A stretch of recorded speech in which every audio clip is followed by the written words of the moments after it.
preparation, which often takes up to 9 months, but here only a few seconds. And then the packing, the getting ready to leave from our Cambridgeshire home. The idea of this film is to give a sense of the experience of fieldwork. It's not a model. This is not a typical fieldwork, and we're not trying to teach you how to do fieldwork, just to get an idea of some of the emotions and ideas that are encountered when you go to another culture. So we fly across to India and then across to Kathmandu in central Nepal, arriving over the mountains and the rice fields. The city of Kathmandu, vastly expanding and now bustling and busy and quite polluted at about 6,000 feet altitude. Already time is beginning to slow down, though the streets are filled with fairly ramshackle cars and a lot of pollution. We spend 2 or 3 days characteristically in Kathmandu, visiting friends, meeting people, talking, relaxing, staying often in a hotel, and then drive back to the airport to catch the plane across to the smaller town of Pokhara by a local airline.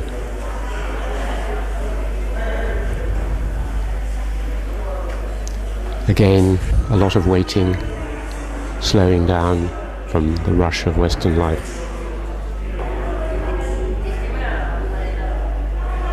Not too many flights on this day. This local flight across to Pokhara takes about 40 minutes, whereas if you go by bus or car, it takes a whole day. Small planes which will fly across, showing the vast expanse of the Himalayas on the right.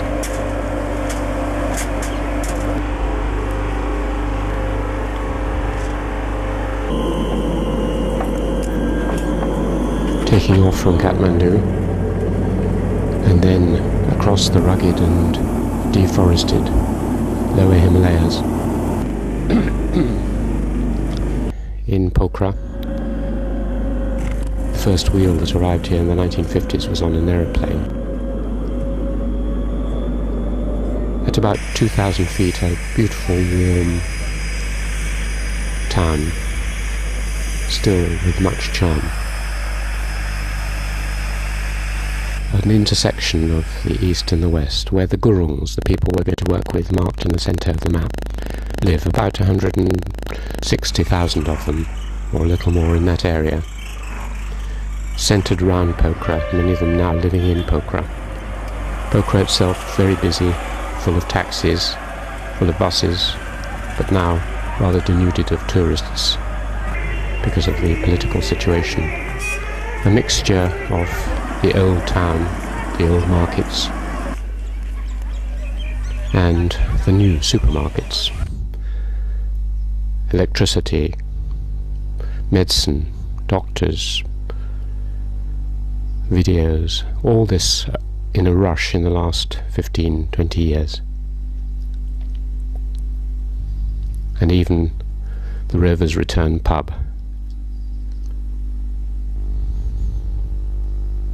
And everywhere, Coca-Cola.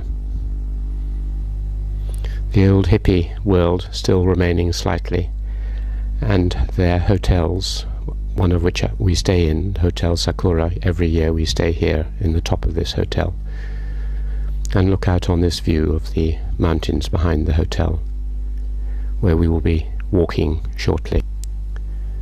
But before that, because we've been 16, 17 times, we have family and friends, and here I'm dancing with my younger sister at a housewarming party. We go through a layer of relatives and friends and catch up on local news and gossip and enjoy ourselves for 2 or 3 days before we go on up to the village. There we meet my younger older sister, and on the right my sister-in-law, my adopted father, Lieutenant Bowen Singh Gurung, his younger relatives playing in his courtyard, including Prem Kumari at the back. On the right, the girl who will feature a lot in this film. She is my sister Dilmaya's daughter, adopted sister. So we check the local census. We're doing a study of the town Gurungs as well as the village Gurungs. So these children aren't related. And life carries on smoothly with Prem Kumari combing a relative's hair. And then after a few days we set off in a jeep up this bumpy road for Tak, the Gurung village, consisting of about 500 people in the central village, where these Tibeto-Burman peoples who live on the top of the hills and who I've been working with since 1968 live. It's a very rough road, and previously one had to walk it. It took 3 or 4 hours just up to the top of this valley walking. But now one can come this far, but this is as far as the jeep goes, and it's now a 3 or 4 hour walk up a steep mountainside to the village. Our goods are being carried by a porter and our brother-in-law, and we're being accompanied by my aunt, elderly lady in her 70s, up through a beautiful valley, stopping at a tea house for refreshments, back and forth over the river. Gradually the noise, the hurry, the rush of civilization dropping away, and travelling back in time and space to a pre-wheel, pre-electricity, pre-sanitation world. Up through beautiful butterflies and birds and the sound of crickets. Resting as we climb up, sometimes to give a little bit of medicine for someone with a headache, and then walking and walking. I've walked this up and down 2,000 to 3,000 feet about between 50 and 100 times in my life. Know every step.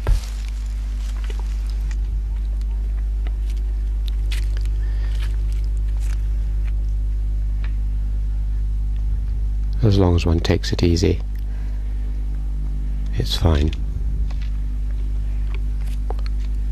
And a chance to wonder about what will meet one when we reach the village. Another stop. We're very hot and thirsty, so a tangerine is very welcome.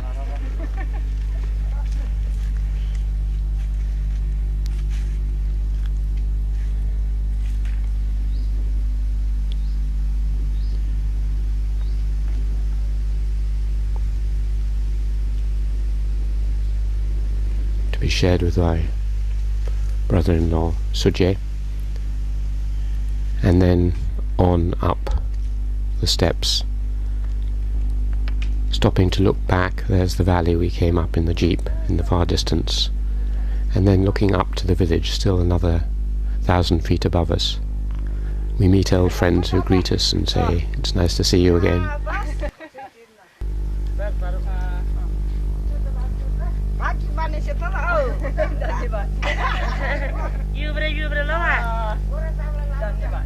And then walk on up to the ridge just below the village. A last tea house for refreshments before the final steep climb up that ridge. The Gurungs tend to live on the top of ridges. This is at about 5,000 feet, and practice agriculture down these very, very steep slopes. They get the wood from above and the fodder and then carry it down to their grain fields below. And at last we arrive in the village at our house to meet Dilmaya Gurung, my sister, her daughter Prem Kumari, and the family.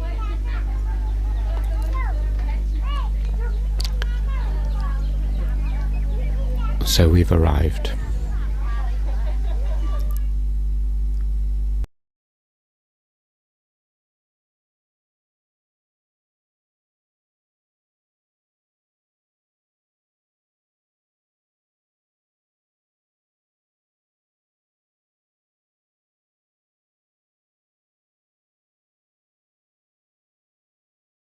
after various different tries, we've decided to build a little house which gives us some privacy, a room to work in and to shut the door and work and leave our things out, and a room for our sleeping and washing and clothes. Just 2 rooms above a buffalo stall. Just enough privacy, and yet it's placed in a courtyard, so we overlap with the family we live with, Dilmaya's family. That combines privacy and sharing in a reasonable way, because the sharing takes away much of the burden of living, the washing up, the cooking, the cleaning of the house and so on. Dilmaya helps with many of these things.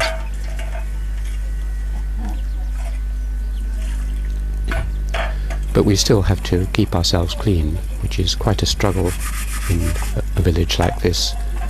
There's no hot water, there's no washing machines. The water comes intermittently from this pipe. You have to boil all the water, of course, or filter it, because it's very highly polluted, and one would get dysentery immediately if one drank it cold.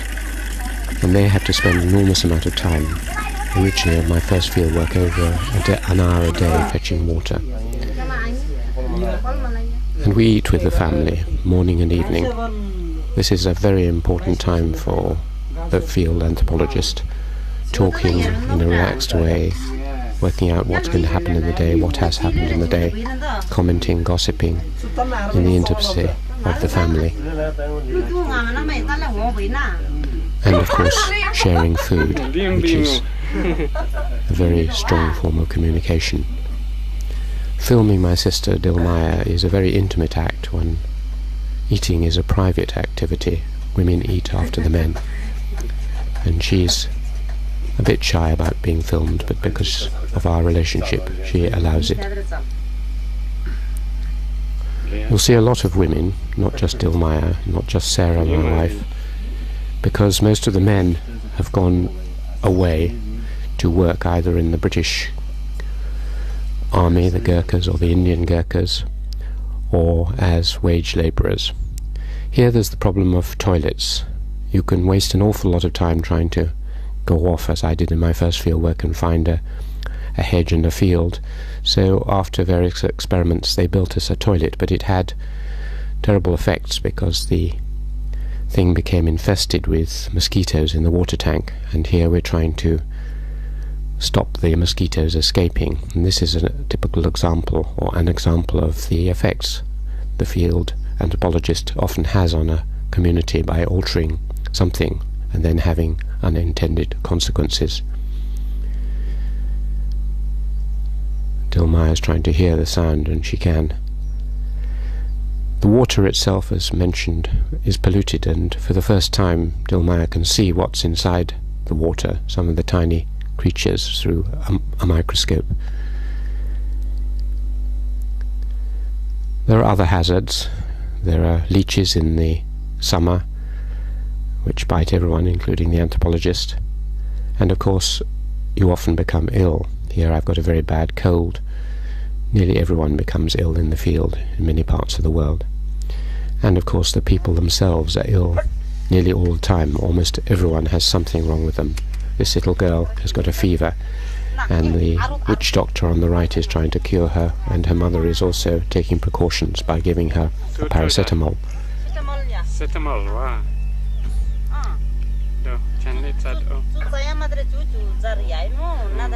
When the anthropologist pulls a ligament in his finger, he consults the witch doctor, who says a spell over it. And by taking local practitioners seriously like this, it adds to the rapport with the people in the village.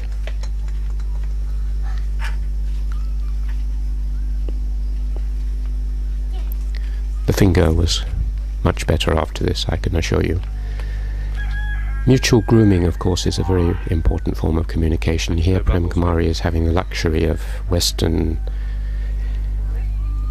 hair soap, shampoo, and blowing bubbles, and Sarah is grooming her.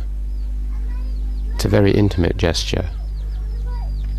And Dilmaya's here washing my hair. She wouldn't normally wash a man's hair, but it's very interesting that she was prepared to do this and to make acid comments about the absence of my hair, because it shows a lot about the equality between men and women and the absence of honour and shame. Then there's the question of what you wear. If possible, we try to wear clothes that would fit in. These are special occasion clothes, which Sarah's being dressed up in for a ritual or a dance, and she's dancing with Judy Pettigrew, one of my PhD students, who has worked in a nearby Gurung village and is demonstrating how you dance.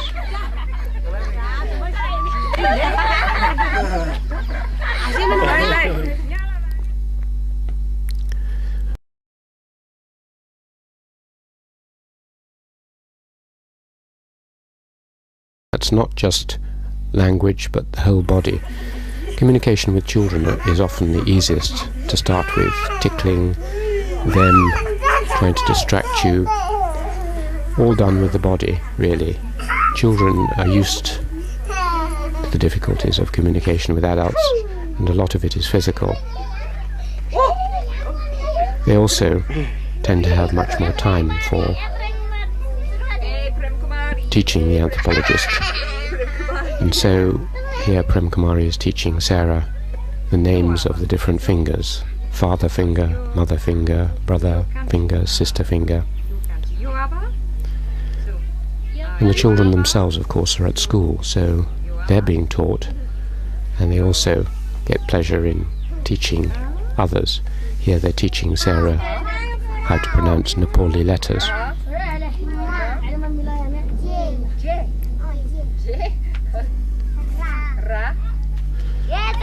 And one learns from adults and young men. Here an ex-Gurkha officer is teaching Sarah Nepali. The most difficult thing, though, is actually practicing it and going out and having the courage, when you know hardly any of the language, to speak to people. And Sarah's trying out her few words on a friend who's just had a baby. And at a wedding, trying out talking to a young lady who shows the difficulty. She half understands, looks round, says what she's saying, "Ah, yes," and then again looks rather embarrassed at not being able to understand.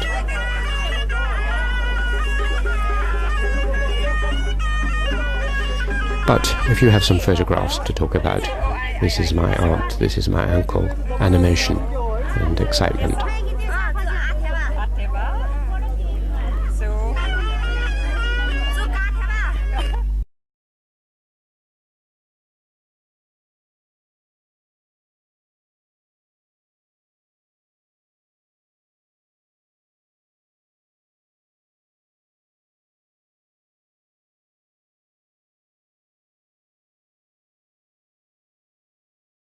Joining in what the culture is involved with. And here we see participation in agriculture. Of course, this is staged, or we only do a little bit of this kind of activity. We don't spend our whole time working on the agricultural stages of production, but by doing this you learn how very difficult simple looking things are, how to bend a back, how to hoe a field. Just a few minutes of doing this shows you the tedium, the boredom, the exhaustion and the heat that they have to endure hour after hour, and you begin to understand why many people in these very difficult circumstances want to leave the villages. Now they see opportunities elsewhere.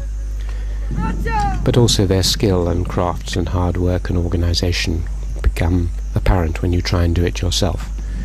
Even simple looking things like dropping maize seeds into a furrow. Sarah several times had to stop and pick up the seeds because she'd put them in the wrong place.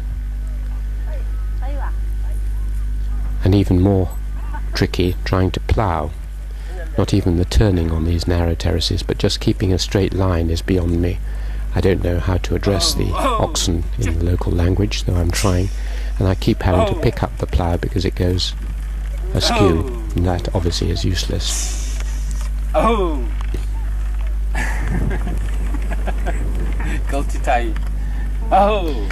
So wherever they're doing something, picking up stones from the growing rice or harvesting the rice, which looks pretty easy as you watch it from a bank, but when you try and do it, you see the rice is really very hard, the sickles are not very sharp, and after 10 minutes of this I became exhausted, tired and irritated, bitten by small insects, hacking away.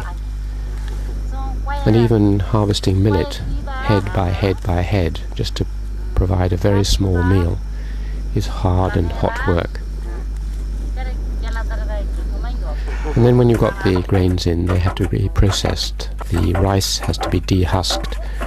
And using this foot pedal husker with a long lever is really exhausting work. Women used to, characteristically before diesel mills, spend 3 or 4 hours every night, early in the morning, doing this,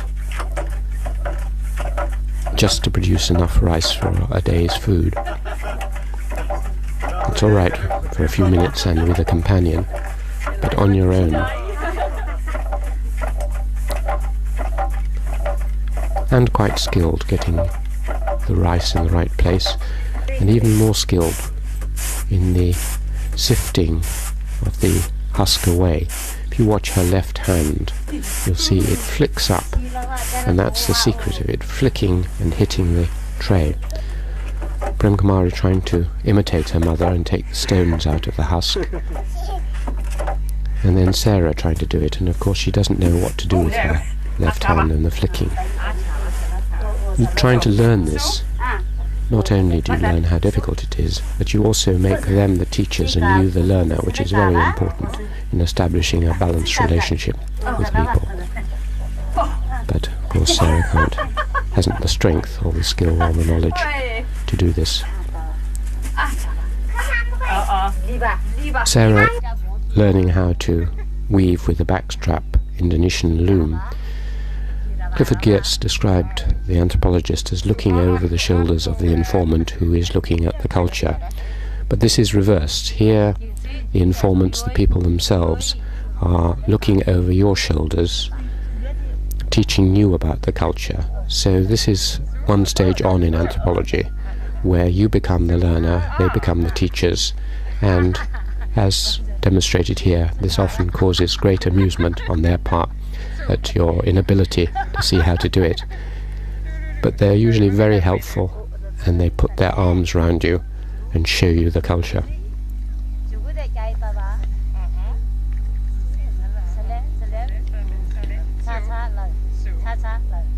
Shake it up and down. Shake it up. Of course, when they're doing other things, we sometimes help, like when they're loading up the wood for the long monsoon period. And then they have to carry these huge bundles, often more than their own weight, 4 or 5 times in a day down to the village. It was this that finally probably helped to kill Dilmaya at the age of 42. She'd spent a day doing this in 1995, came down, and in the evening after cooking she suddenly gave a couple of deep sighs and died of a heart attack. It's a terribly grueling life.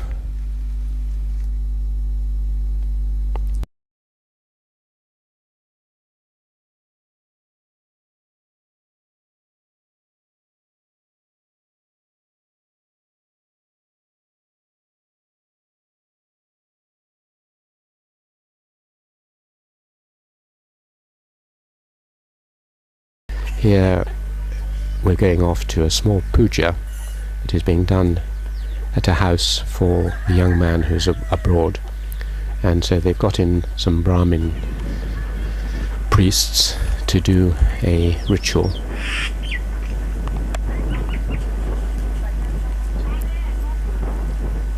We were rather nervous about photographing, being a religious occasion, but they said no, they were chatting away, and they said no problem, just photograph if you want to. What's going on doesn't really interest them terribly, and most people wouldn't be able to explain what is happening, so the priest is explaining what you do. Some of the gestures are familiar, but it's basically a social gathering with a ritual going on in the background. and it's a matter of sharing, in getting involved in bits of it, and at the end getting involved by sharing the tika mark on the forehead made of rice. One has to just suspend whatever disbelief one has and religious principles, because you can combine religions in this area.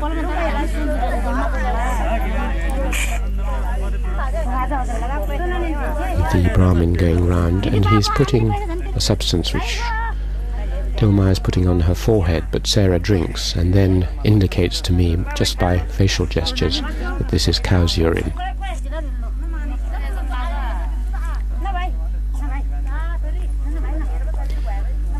And finally, the women, and again it's all women, the men away in the fields or abroad, the women go off with bits of food for their families. On you go.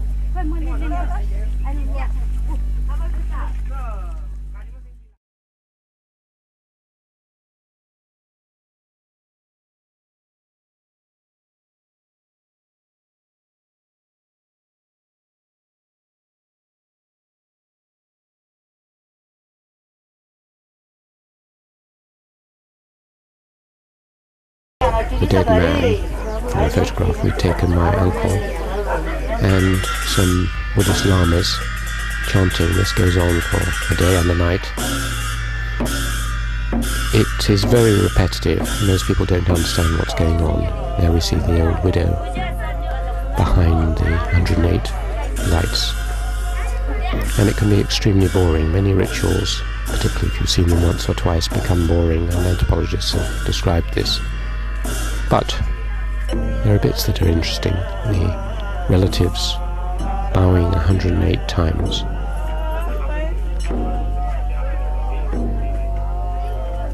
And you can talk to people and ask them what's happening and catch up on information, like my father, Bowen Singh, who's sitting at the back there.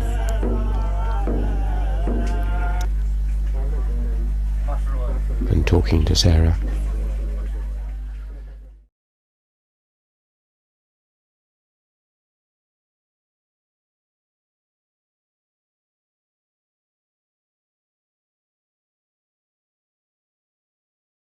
Many ancient rituals and myths have been transmitted from northern China down to this area, and better preserved here than almost anywhere.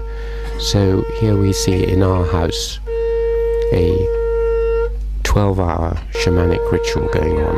It starts in the middle of the day and goes right on into the middle of the night. Beating, drumming. My brother-in-law goes into trance. Dilma is watching.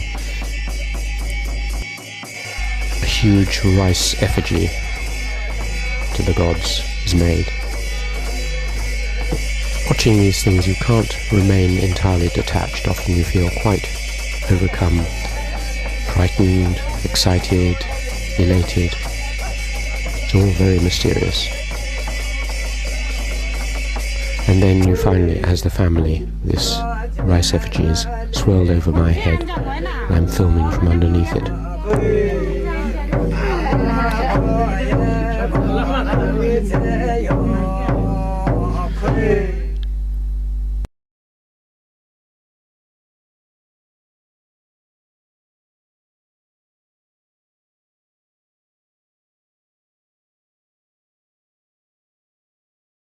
Two young girls before puberty. The one on the left is just nodding and going into trance, the other one doesn't.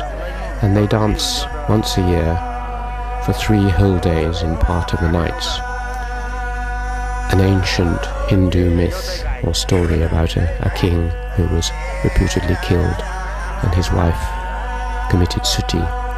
They dance this beautiful dance to the chanting of the old men. This is dying out in most Gurung villages, and like the shamanic film, this is important archival film now. They dance it for the village, but also for us, and here at the end we're sitting. I'm not using a zoom lens, so this girl is really this close to me as I sit and receive her dancing offering.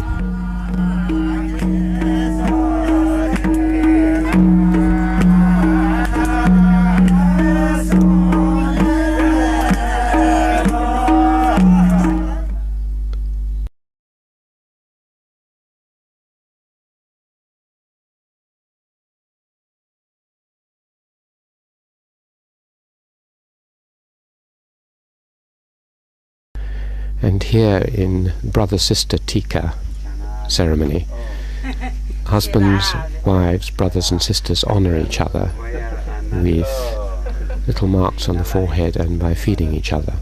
So I'm first doing this to my wife, then my sister is putting the marks on me. This is done as a kind of harvest festival in the autumn. This was done once with us, with Dilmaya, the last time we saw her before her death.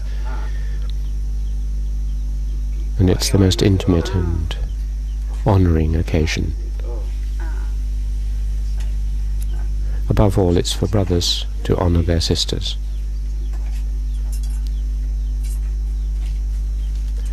They give them gifts as well as putting the mark on them.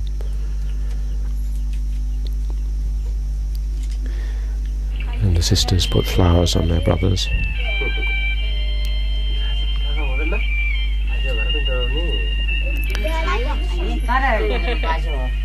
And flower garlands from other relatives who couldn't be there around their necks, from my other sisters.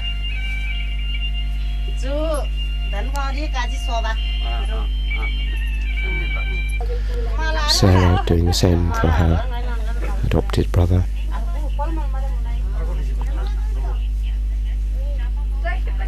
And then the most intimate gesture of all, the feeding, actually putting food into your mouth. Nothing really more intimate than that in public.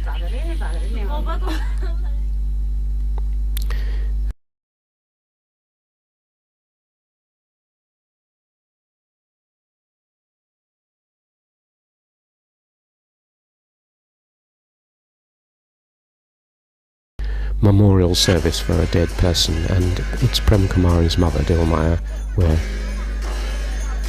remembering today, and taking her spirit, which has been wandering since her death in the village, up with the help of all these shamans, up across the mountains to the land of the dead. This goes on for 3 days, 3 nights, and is a huge cathartic event, singing, dancing, drinking, weeping, laughing, which gradually eliminates part of the grief and makes the world seem right. As the brother, of course, I have to be there.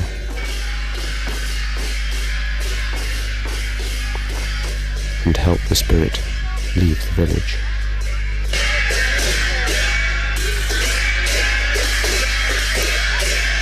And also my wife and my wife's daughter, Astrid,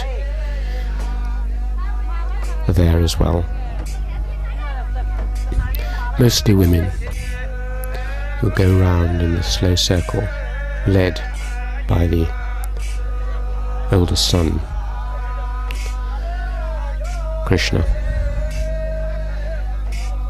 And then the spirit goes into a sheep, and Sarah washes it, combs it with Dilmaya's comb, shows it itself, or the spirit inside it, in the glass, and then the sheep is fed a lot of food, its neck is cut off, and they examine its insides and find that the food has disappeared, which we actually witnessed and filmed. All the food had gone. And this goes on with many other rituals, and then on the final morning, tired but relieved, all the visitors are given gifts, and the spirit is at ease, and we are at ease. Only the widower is left.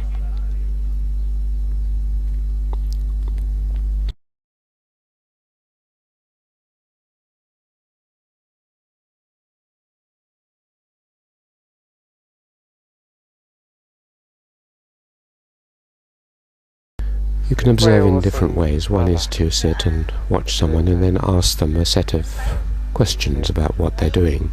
Why are you making this rice mat? How often do you make them? How long do they last? What are they used for?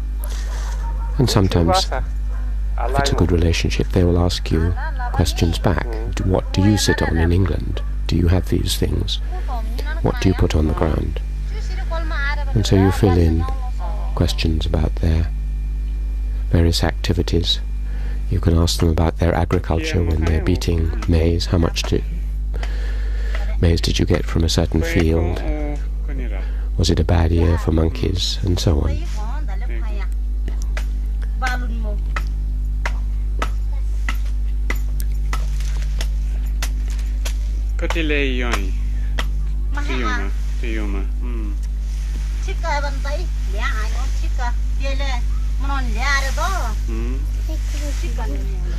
And before complicated rituals, it's very helpful to talk to the shaman here, Yajong Kromje Pochu, very distinguished shaman who is explaining a day-long ritual he'll do in which he'll fight against witches and do various activities, and he's laying out the structure of the occasion so that we can understand it better. He speaks English. And then there are the formal interviews. I have done a series of a dozen interviews, 20 minutes or so on film with Dilmaya, talking about, very frankly and openly, about all aspects of her life, private, personal, public, directly as sister to brother. Just sitting with a camera on my knee like this, relaxing, talking. This is where the real field work takes place. And at the end I thank her, and she's amused and says she's never been filmed like this before. And I suggest she looks through the camera lens at me and sees what I've been filming. This is what she saw.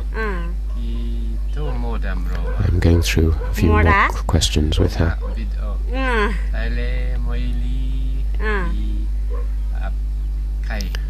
at the end say, press the red button and then you can turn it off.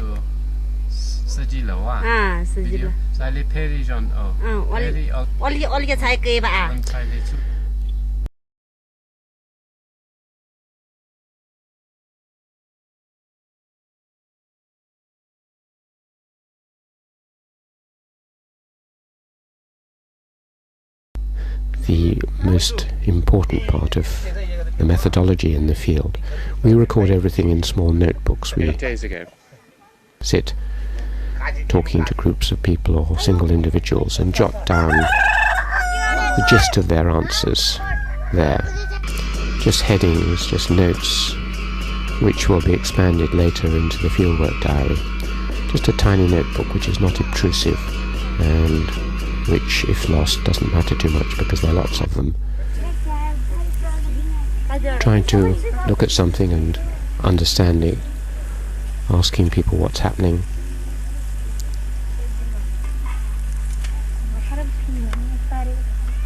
If you're very fortunate, then you will find an informant like this. This is Badra Singh Gurung, my other adopted father, who is a mine of information. He carries in his head the whole social, economic, genealogical structure of this village, and for year after year he downloaded this to us so that we had a complete census, a complete inventory of all the possessions, all the wealth, all the status, everything about the village.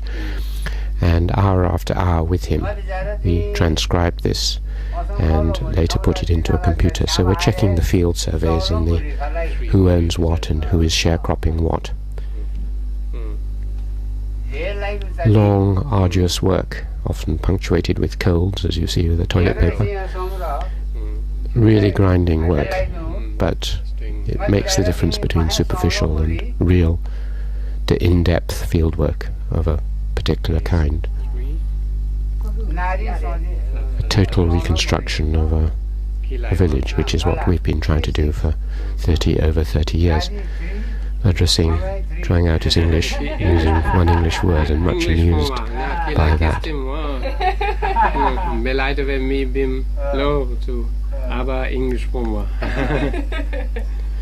So we check the census and genealogies. Each year they're put into the computer, updated and then brought back on the following year. The census is actually gathered by going house to house to house and checking what's happened, whether there have been any new babies, anyone's died, anyone's gone abroad, making little notes. This is in the lower caste. There are tailors and blacksmiths living on the edge of the village, as well as the gurungs in the middle. And this is in one of their houses.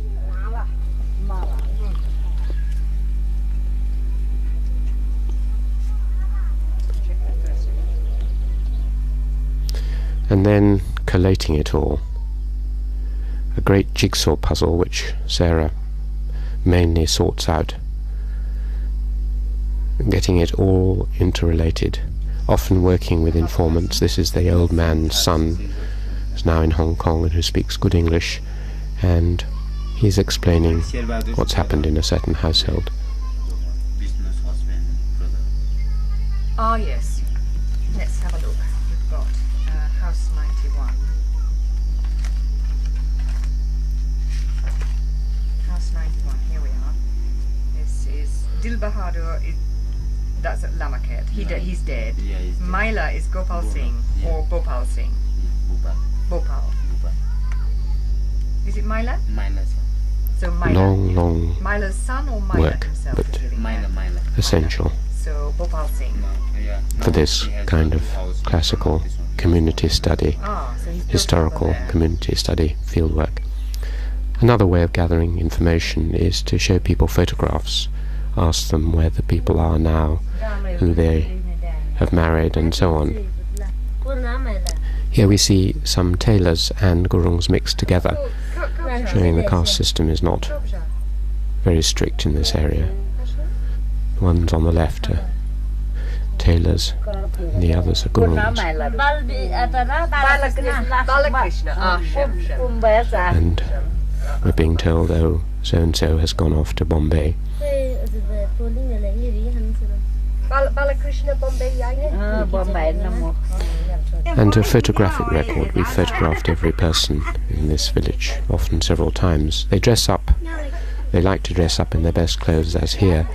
And that shows another example of the way in which you distort life a little bit. Often they just go on with their activities, but sometimes they like to dress up, and they often don't like to be filmed or photographed looking scruffy. But here, recording an occasion when some old men came and have a meal with us. The most important of all the recording devices is the fieldwork diary, which has to be written up for an hour or two every day, taking the information from the small diaries, notebooks, and reflecting on it, expanding it, often interrupted by children.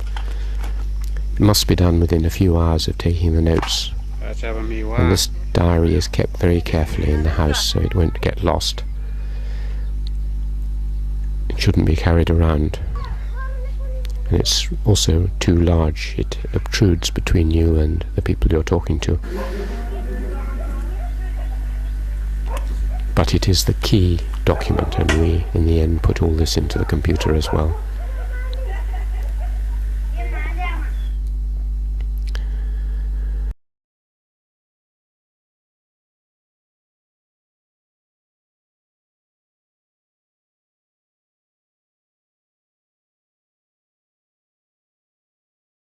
And you need to reciprocate, whether it's just a sweet to a small child. I always carry a pocket full of sweets around with me. Whether it's photographs to give to people who don't normally have a photograph of themselves. These are tailors. Sometimes the presents which we were asked to bring, these are woolen knitted objects which the children obviously don't appreciate, aren't suitable. Other times they are very suitable, and this disabled girl doesn't very often get a present of any kind, certainly not a nice jersey. She lives just above our house and has been a friend for many years, so we always try and get her something, which she then wears and keeps her warm for another year.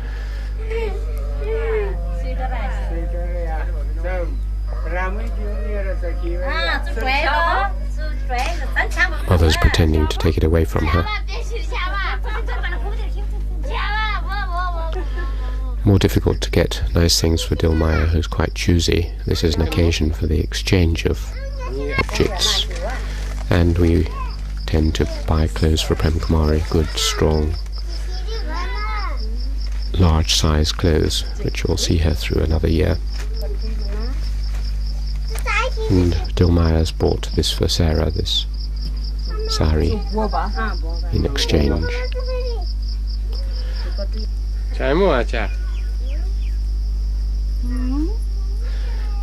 Living with the family, we notice that they don't have any useful, very useful things like pressure cookers for cooking the rice, which saves on fuel, or thermoses to take tea down to the fields when they're working. And it's very little to us, but means a lot to them, so we help them, and occasionally have helped in a much larger way since we're part of the family economy. On this occasion we opened a bank account for Sujay, my brother-in-law, and gave him enough money to buy a reasonable sized field, which would mean that he no longer had to be a poor sharecropper but could have his own field. It's a great privilege to be able to help in this way, but of course dangerous because people become jealous of a particular family. So it's better to give to the community, and here we've bought a pressure lamp for the women's dance party who raise money for charity, and we also helped equip and stock a village shop, rice and other things for this shop, community shop, which lasted for 2 or 3 years before it ran out of funds.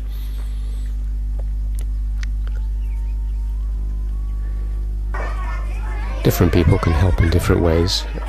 In many parts of the world people want to learn English, and in this village school occasionally Sarah, who's a trained teacher, goes up and does a little bit of teaching. They have hardly any resources, of course, and just a little bit of interest and attention is appreciated. Repetitive rote learning. This is her mother. This is her mother. What is the main English books written for Nepalis rather than for Gurungs. the bicycle? The bicycle is Ram's. The bicycle is Ram's. Another way to help is through medicine. The provision of medicine in the village is tiny, just a few pence per person per year, and so when a little boy falls off a terrace and cuts himself, we can put on some antiseptics and soothe him.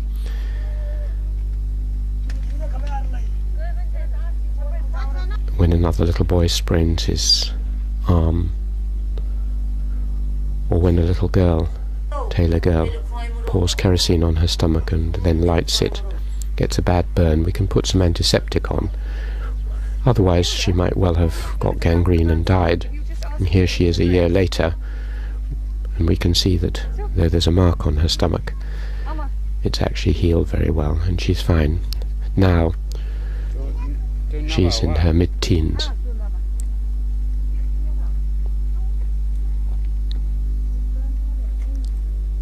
It's a great privilege to be able to, just with a little bit of neosporin on children whose hair is infested and full of sores, to be able to just tap a little bit in, or to teach someone who's lost a baby how to have oral rehydration therapy. This is something which costs us almost nothing, but can alleviate pain in a simple way. So we often leave medicine, we draw diagrams of how you diagnose things, and we teach Dilmaya or her children how to administer a small supply, £10 worth of, £15 worth of medicine, which will last for some months when we are gone. There's no village dispensary. The health post is far away and often doesn't have medicine. Or again, one can reciprocate to the whole community. Kill a buffalo, as we've done here, give sweets to the children, meat to the people who often don't have the chance to eat meat off more than every few months. And again, reciprocating and joining in with one's family. In Pokhara we have a whole clan of relatives, hundreds of relatives through our father Bowen Singh, and here we're having a family picnic, which we try to do every time we visit, with games and speeches and, of course, feasting.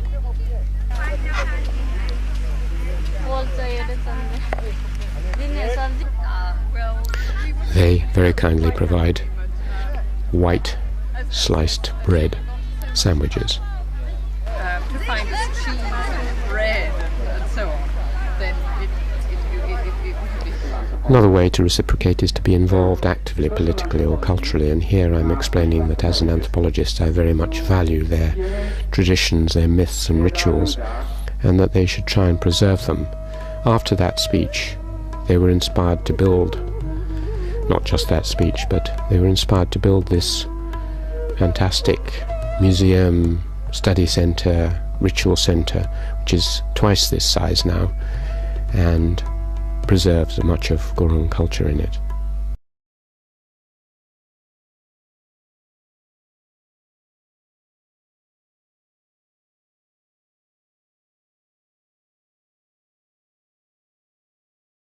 The actual leaving is often deeply disturbing.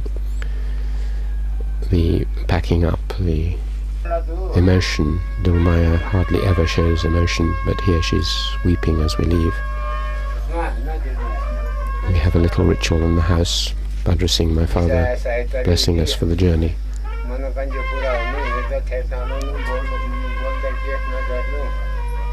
After the intensity of field work and all those warm relationships, it is a wrench how much one is looking forward to. Hot water and television or whatever. Sometimes we just slip out of the village, other times the village band with us, the Taylor band, plays aside.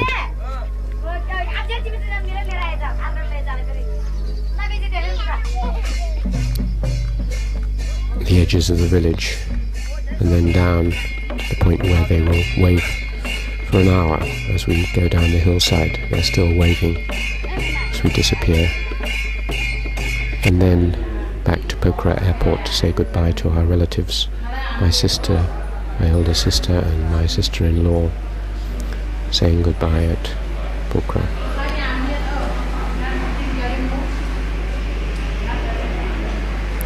Don't forget us, they say, which we won't. Ever. Because the relationships, if the fieldwork has gone well, are as deep as any that you will have in your life.